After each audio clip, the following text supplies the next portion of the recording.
أيها الذين آمنوا لا تقدموا بين يدي الله ورسوله واتقوا الله إن الله سميع عليم. Jemaah sekalian, Allah Subhanahu wa taala Al-Halim, Maha lembut. Tapi apa yang dimaksud dengan kemahalembutan Al-Halim? Apakah Allah lembut dalam berbicara atau lembut dalam memberi?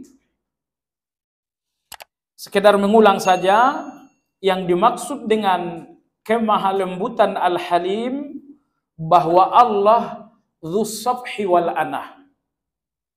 Bahwa Allah Maha mengampuni dan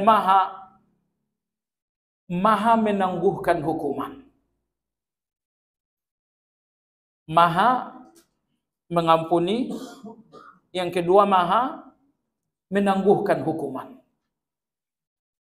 Nah, gabungan antara maaf, antara ampunan dengan penangguhan hukuman, gabungan kedua hal ini dinamakan dengan halim. Baik jemaah sekalian, perhatikan, Al-Halim Maha lembut dalam dua arti, mengampuni dan menangguhkan hukuman. Karena sangat besar ampunan dan maaf Allah untuk manusia, maka Allah menangguhkan hukuman. Kenapa misalnya ketika hari ini Anda berdusta, tidak langsung hari ini dihukum oleh Allah Azza wa Jalla, tapi Allah tunda, Allah tangguhkan, sampai akhirnya Anda taubat dan diampuni oleh Allah. Sekali lagi saya katakan, Allah Maha mengampuni dan Maha menangguhkan hukuman. Itu Al-Halim. Dua-duanya nggak terpisah. Jadi, karena ampunan, karena maaf Allah sangat besar, sehingga Allah selalu menangguhkan hukuman ini. Orang-orang yang tidak memiliki maaf yang besar, mereka akan gampang terpancing emosi dengan keburukan di depan mata. Misalnya, ketika Anda sedang dicemooh seseorang, Anda akan langsung memberikan reaksi. Tetapi Allah Azza wa Jalla, walau di depan Allah kejahatan dilakukan, di depan Allah Subhanahu wa taala kekufuran berlangsung, dalam pendengaran Allah ucapan-ucapan yang sangat buruk itu terdengar oleh Allah Azza wa Jalla, namun Allah tidak terburu-buru, tidak tergesa-gesa menghukum. Kenapa? Karena Allah memiliki maaf yang besar, memiliki maaf yang sangat agung, sehingga Allah selalu mengundur hukuman. Nah, itu yang dinamakan dengan Al-Halim. Orang yang tidak menghukum, boleh jadi karena nggak mampu menghukum. Dan ini kelemahan. Tapi orang yang tidak menghukum, padahal mampu menghukum, karena dalam dirinya ada jiwa maaf yang besar, inilah yang dinamakan dengan halim. Ini yang dinamakan dengan halim. Bahwa Anda mampu menghukum,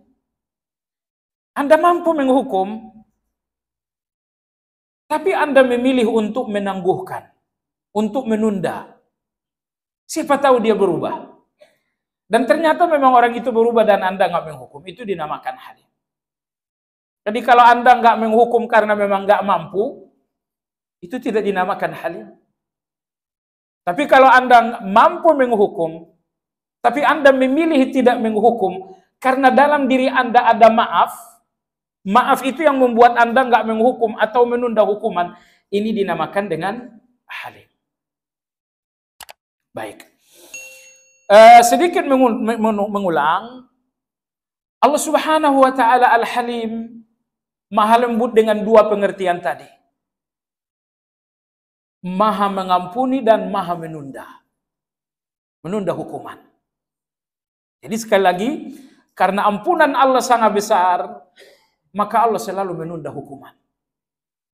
Tapi ingat jamaah sekalian, apabila hukuman telah ditunda oleh Allah, penundaan ini tidak juga membuat Anda istighfar, maka hukuman yang akan datang bukan hukuman yang main-main.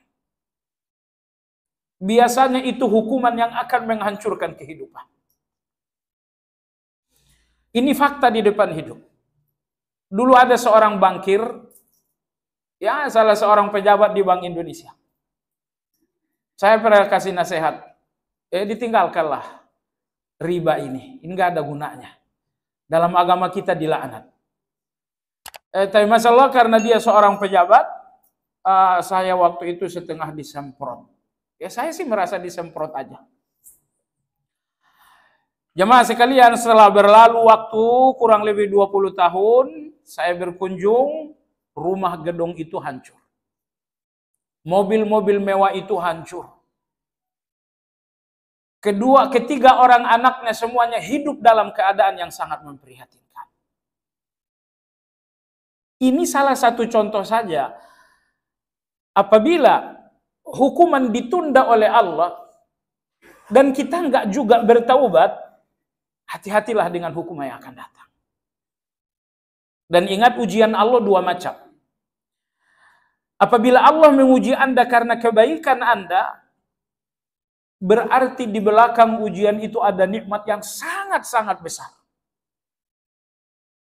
Imam Ibn Taimiyah rahimahullah mengatakan, Allah subhanahu wa ta'ala lebih banyak memberikan nikmat melalui ujian dibandingkan nikmat tanpa ujian. Saya ulangi, kata Imam Ibn Taimiyah, Allah tabaraka wa ta'ala lebih banyak memberikan nikmat melalui ujian daripada memberikan nikmat tanpa ujian. Itu sebabnya kaum salafus saleh saat mereka berada dalam ujian, mereka bergembira. Karena mereka tahu bahwa di balik ujian Allah pasti ada nikmat yang luar biasa. Nah, ini ujian yang pertama. Kalau ujian ini karena Anda seorang yang bertakwa, berarti di balik ujian Anda ada nikmat yang luar biasa. Jadi ujian yang membuat Anda menangis, ujian yang membuat Anda gelisah, sambut dengan alhamdulillah. Jangan lihat ujiannya. Tapi yakinlah di balik itu ada nikmat. 100%. Maka di antara nama Allah adalah Al-Jabbar, yang maha menutupi kekurangan. Apabila hari ini terjadi sesuatu yang membuat Anda kurang, akan Allah tutupi. Baik jamaah sekalian. Ujian yang kedua, bahwa Allah menguji Anda karena dosa-dosa Anda. Nah, apabila ujian datang dari Allah karena dosa, maka ujian seperti ini menghapus dosa. Ujian seperti ini menghapus dosa. Apakah ada nikmat Allah? Iya, ampunan itu kan nikmat Allah Subhanahu wa taala. Baik jamaah sekalian yang saya hormati. Kemahalembutan Allah Subhanahu wa taala akan nampak melalui 8 hal. Yang pertama, hilmuhu ma'a qudratihi.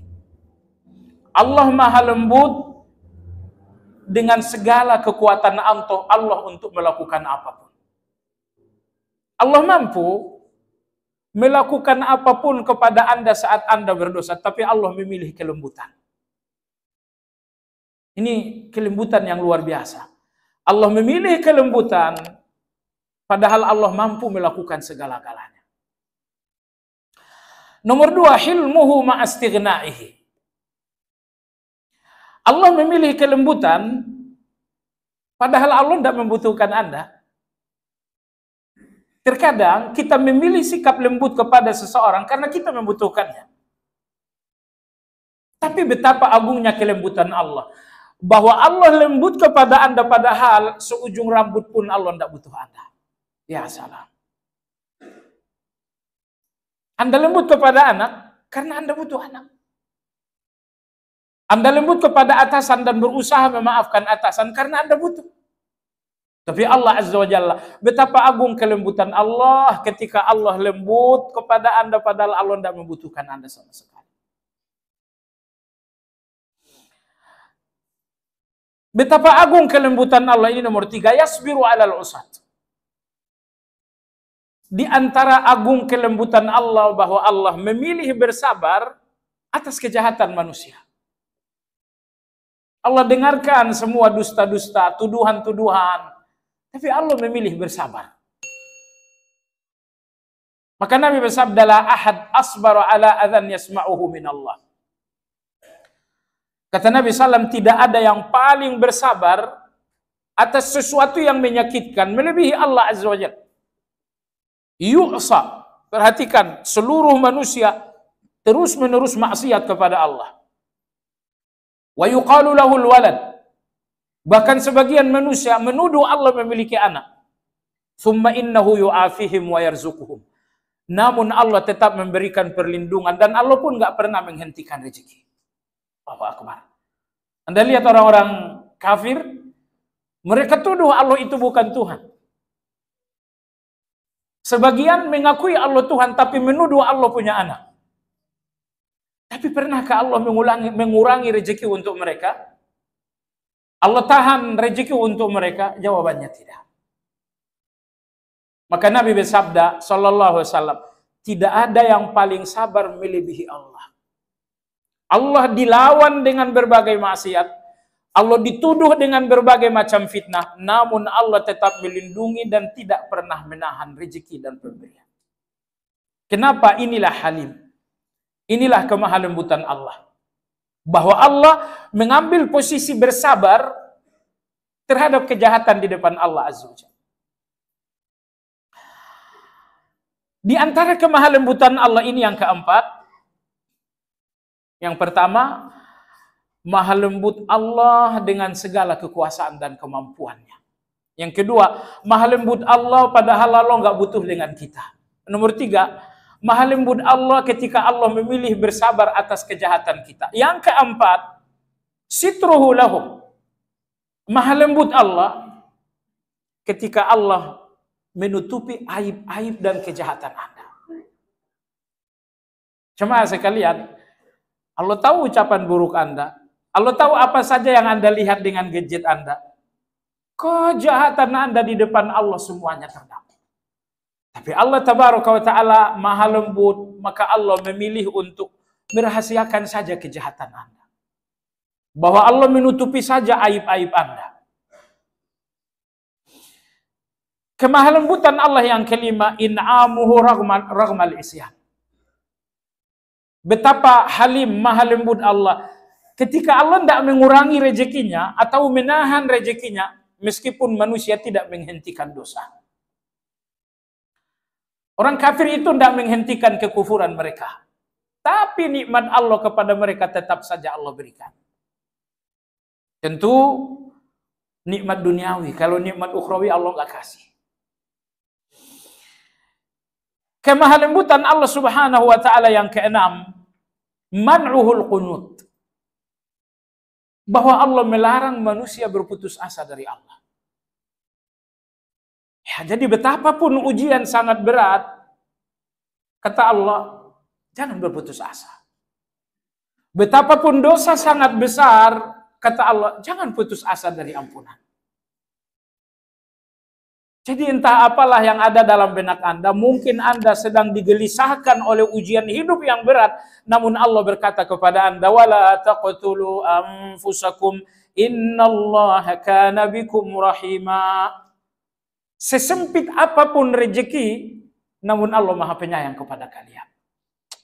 Jangan berpikir bunuh diri dengan rezeki yang sempit, dengan hidup yang sangat berat.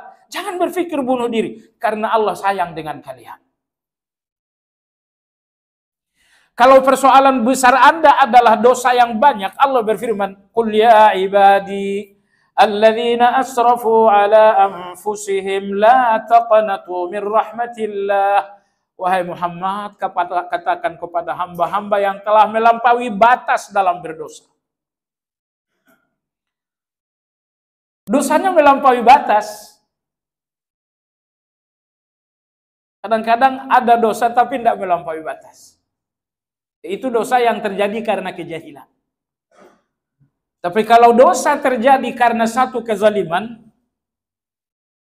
Allah berfirman, katakan kepada orang berdosa dan dosanya telah melampaui batas. La taqnatu min rahmatillah. Tidak boleh kalian putus asa dengan kasih sayang Allah. Inilah halimnya Allah. Bahwa betapapun dosa telah melampaui batas, Allah mengatakan jangan putus asa. Aku Maha Pengampun.